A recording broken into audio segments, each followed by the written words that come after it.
Okay, so today I'm going to discuss withdrawing attention, as it is described in the law of attraction teachings, as it is described in physics, and even as it is described by some Toltec teachings, right? The Unwanted, who wrote some books about the warrior perspective and everything like that. And I want to kind of discuss what it truly means to withdraw your attention from something and how to do it properly. So, when you withdraw your attention from something, whatever judgment you are projecting onto it, right? That if you are eliciting negative qualities from something and you cease to project negativity onto something, that negative story is very likely to transform in some way. It's kind of like every human being is like a life form. Let's say it's a flower and there's a stream of light coming to the flower, and the flower is receiving and like synthesizing the light and wanting to shoot up and grow, right? That's all life. But when you project onto someone, it's like you're putting your hand in front of the light and you're covering the light from the life form. You're putting it in darkness when you project onto someone. So when you tell stories about how evil, how horrible someone is, I want to remind you firstly that you don't need to tell stories to keep yourself away from danger or harm. You are an adult, right? If you are listening to this, you may be an adult, you may not be an adult. But if you are an adult, right, if you are literally physically able to leave a situation and are not physically and literally trapped in a situation, you do not need to continuously tell stories to keep yourself safe. That, the biofeedback that we have, and right, tune into your body when you tell negative stories about something. Feel the difference in the chemistry of your body. Feel your nervous system and your endocrine system and all of your heat organs. Feel them change instantly when you tell negative stories about life, because that's a state of division, right? The game of life is set up to help us come back to wholeness. So when our sense mind senses threat and narrates a story of threat, our biofeedback and even the feedback in our reality, it's just an amplification of division. And so withdrawing your attention from something, it's really, it's a beautiful spiritual practice to let something unfold, let like that flower, like let something reveal itself to you instead of telling it what it is. Wouldn't that be a kindness that you would want to bestow upon yourself, right? Aren't you a unique expression of life that's always unfolding? Why limit yourself? Why collapse yourself? Why judge yourself? Why be anything but kind and allowing to yourself, which is all of life? You are all of life. So withdrawing your attention, there's that aspect of when you withdraw your attention, when you cease to project, when you cease to put the flower in darkness, it very well may bloom, it very well may shift. And our motivation to do these things cannot be from a dark place of trying to manipulate reality. It's not because we want to change others, it's because we want to be love. Because we want to be the light, right? What does it mean to love? Love is not an emotion. Love is wanting the best for everyone, wanting to give life, living, being that ray of light. And that doesn't mean you have to like someone. That doesn't mean you have to take them home with you. That doesn't mean you have to marry them. That doesn't mean you have to live with them. But wanting the best for them and having the discipline to not need a story to justify your emotional addiction or your identity addiction, right? As I've said in many videos, sometimes we can't drop narratives because we are addicted to being righteous, or we are addicted to being the good guy. We are addicted to being the wise one, the intelligent one, the observative one. Whatever the case may be, none of those things are as life-giving and as true as being the love and the light that allows life to flourish, right? So if something is showing up in a form that is not life-giving to you, you are free to let it be, right? You don't have to engage with something that you don't want to engage with, and you don't need a story to protect you from it. So that's one way that we withdraw our attention. We are withdrawing our attention from our sense minds narration or perspective of things. So the sense mind senses vibration, takes in information, and then the conditioned mind, with its language and conditioning, it narrates reality based on what it's receiving from the senses. So withdrawing your attention, right? Let's say it's your sense mind is perceiving lack, right? Which it is entrained to do because the separate self feels threatened, because it feels separate. So it's in survival. So it's entrained to perceive threat. So it's entrained to perceive lack, right? So withdrawing your attention from something means that, let's say, debt is a good example. Let's say you have debt. Let's say, or maybe you don't have a romantic partner that in your heart of hearts you would really like to experience that. And your mind interprets it in a certain way. Your energy shuts down. You feel collapsed, and you feel a feeling in your gut like, oh God, like this is really bad. But all that's happening is that your senses are perceiving, right? Okay, so I'm logging into my bank account and it says 0. Okay, so then that my senses take in that information, then my conditioning interprets it, and your conditioning reveals to you your beliefs by how you feel. So there's 2 ways to truly withdraw your attention from something. 2 ways. One way is to be, and this requires discipline and this requires concentration. One way is to practice being in the inner mind, right? Being presence, dissolving thought altogether by just being in that radiating presence. How do you do that? You practice perceiving from the heart. The heart is a perceptual center, and actually every chakra is a perceptual center. But when you look at life through awareness, even if you're not narrating, if you just look from up here, there's kind of just like a cold, quiet quality to it. Whereas if you perceive from here, oh, there's a fullness, and your field of vision widens, and the amount of light that's coming into your experience is more, because you're not believing that you're actually looking out of your eyes, right? We're not actually looking out of physical eyes. We're looking through our consciousness, right? That's why, eventually in meditation, you might get to a point where you have an eye mask on and you can still see what's in the room, so to speak. Children in India have been doing that, since they're 3 years old, reading books with eye masks on. We're not looking through our eyes. But anyway, so the one way is to be in the inner mind, to radiate this, because that inner mind, right? So we have the sense mind that interprets, and we have the inner mind. That inner mind doesn't know lack. It doesn't know lack. It only knows presence. It only knows presence because it is everything.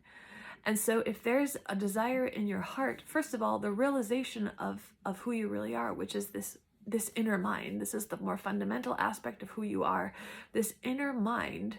And by the way, the best resource that I can recommend in getting you in the vibration of the one mind is a book called The Transmission of Mind by Huang Po. Okay, All Universe is Mind. It's an amazing text that is just so pregnant with the vibration of one mind, right? It really, just reading it really gets you there, and it's an amazing resource. So you get in that inner mind where you're no longer narrating anything. You're no longer believing what your senses are saying and what your conditioning is saying to be true. So you're not accepting and believing it as true. So what happens is, when you're not collapsed in belief, your field of attention is wide open, and you can be aware of possibility. You can be aware of things that are in your environment that have been invisible to you because you're collapsed in looking through the separate self's perspective, through belief. Or you don't have discipline and you let your mind wander all day, which I talk about a lot. Don't let your mind wander all day. Start to train your energy into your body, into your heart. Enlightenment is not complete until the mind sinks into the heart, right? And so, in my opinion, there absolutely is a way to get that process going, and that is by putting your attention in the heart, enhancing it with music, And what happens is that when you withdraw your attention from narration and from conditioning, and you put attention on heart radiance and unity consciousness, then that disinterest begins to let go of that gravity that keeps you coming back and back and back up into your head. And instead, there starts to be a gravity that starts to just pull you back down. This starts to feel really, really dissatisfying and empty. And you start to just sink and sink and sink and sink. So withdrawing your attention, right, in the law of attraction, well, if you just basically withdraw your attention from a perceived lack, like, it will take care of itself. But the thing is that on a day-to-day basis, your sense mind is experiencing a phone call from the bank, an email, a reminder, a call from your parents asking you about this situation, blah blah blah blah blah blah blah blah blah blah blah blah blah blah blah. And by the way, the more you think of it internally, the more you receive outer cues, right? That's a whole thing in and of itself. But so you're getting all these experiences. So if you're at a place where you're receiving those cues and you're not feeling diminished and you're not feeling a stab in the gut and you're not feeling threatened, then you're well on your way. You are in the vibration of creation, and you're not allowing whatever remnants of what you created out of separation. You're not giving them any reality. But be honest with yourself, and if that's not you, and even if that is you, here's another skill that you might want to develop. And here's the second option and the second way to really withdraw your attention from something. You want to meet, I think Unwanted says it in one of his books, Return of the Warriors or something, like, a warrior does not look away from problems. A warrior looks at problems with clarity, right? So look at debt knowing that you're a creator. Look at your life knowing that it's perfect. If you're $500,000 in debt, who cares? You can create money. You can create money. I can't tell you how many incredibly successful business people I know who have filed for bankruptcy so many times because they don't allow any temporary conditions to inhibit their process of creation. Their attitude is basically like, okay, I could be standing on a landmass and there could be a 1,000,000-foot drop in between me and getting to that other landmass, right? There's like a cliff, a drop. And it's like, instead of getting to the cliff and feeling like, oh God, it's over, I have nowhere to go, I'm done, they just build a bridge. It's like, boom, boom, build a bridge, build a mental bridge, build a creative bridge, build an energetic bridge. That's who you are. You're a creator. You're the bridge builder. It's not even being necessarily an entrepreneur. You are the creator. So opportunities to create are exciting for you. And so while truly being able to ignore something, being able to withdraw your attention, but only when you're not having feeling responses to it, only when you know that the symptoms that are playing out, they're not real. They're just kind of things that are losing momentum. If you're really there, then that is how to do it. But if that's not really you and you still feel diminished and threatened when you get these cues, like the phone calls, like when people ask you what you're doing with your life and you feel defensive, right? You're not in wholeness, right? So part of wholeness, as I've said so many times, is the creative principle. So, okay, so I'm in debt. I can create money. Okay, so I don't have a partner. I know I could meet a partner if that's what I want, but I feel whole anyway. Life could express in so many ways, as marriage and a family, as being married to my passion and my work and my art. It could express in so many ways, and I can be happy in any of those ways because I'm happy, not because I have anything in particular.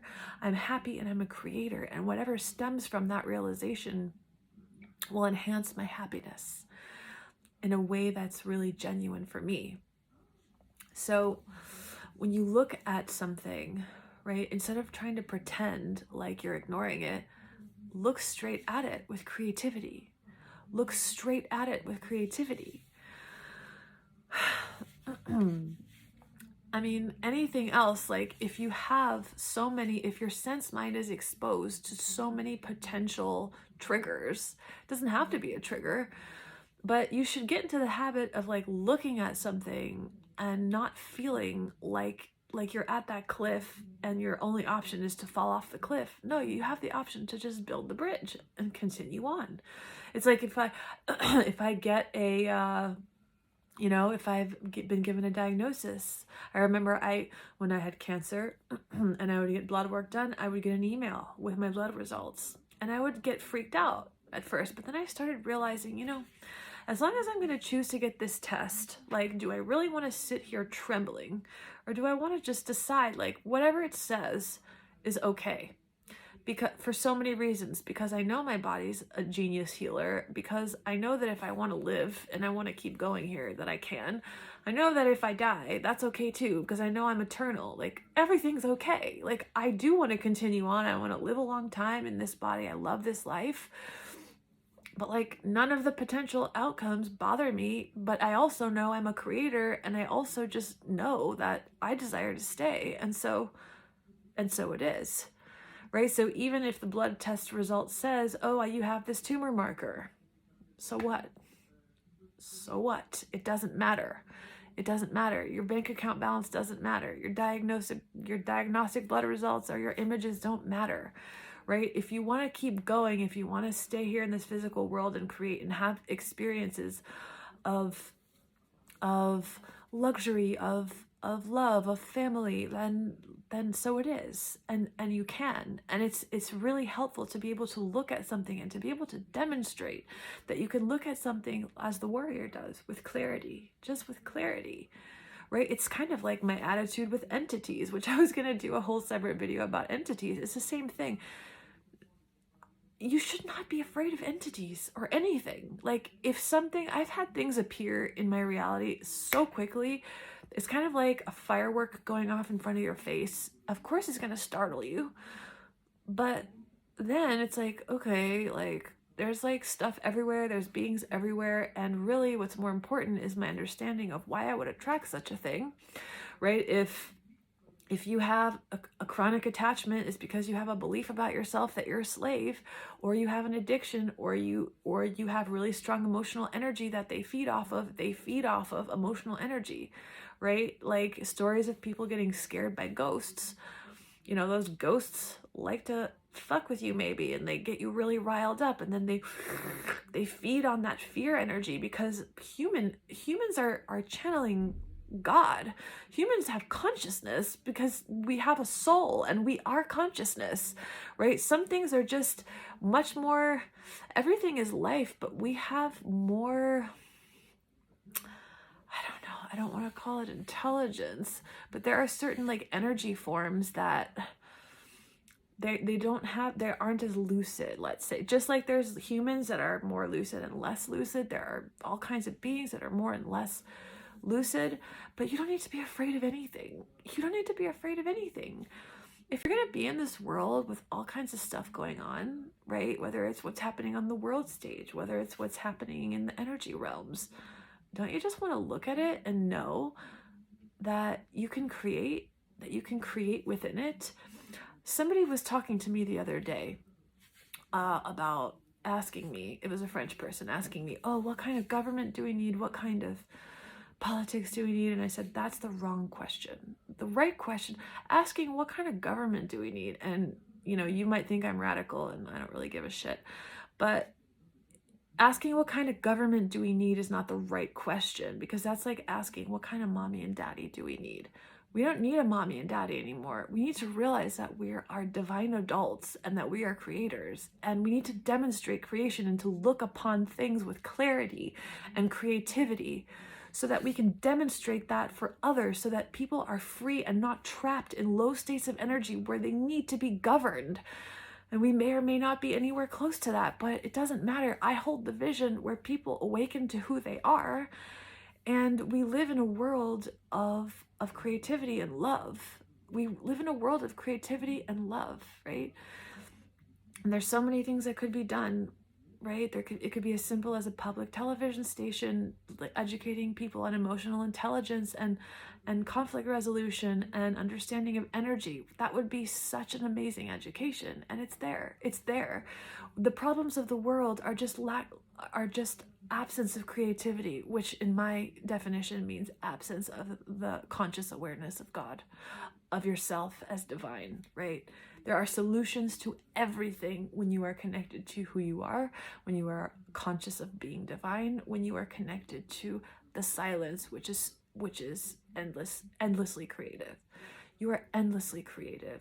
So withdrawing your attention from something means withdrawing your tendency to perceive lack and threat.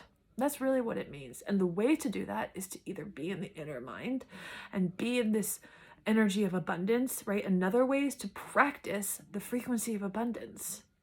Practice the frequency of abundance. My favorite, the frequency of wholeness. Doesn't get better than wholeness. Practicing the frequency of wholeness, that's very accessible, right? To me at least. Find one that is accessible to you. And finally, looking upon something, right, with your outer mind. Okay, so I perceive a lack of money, and I know that I can create through it. So that's my message for today.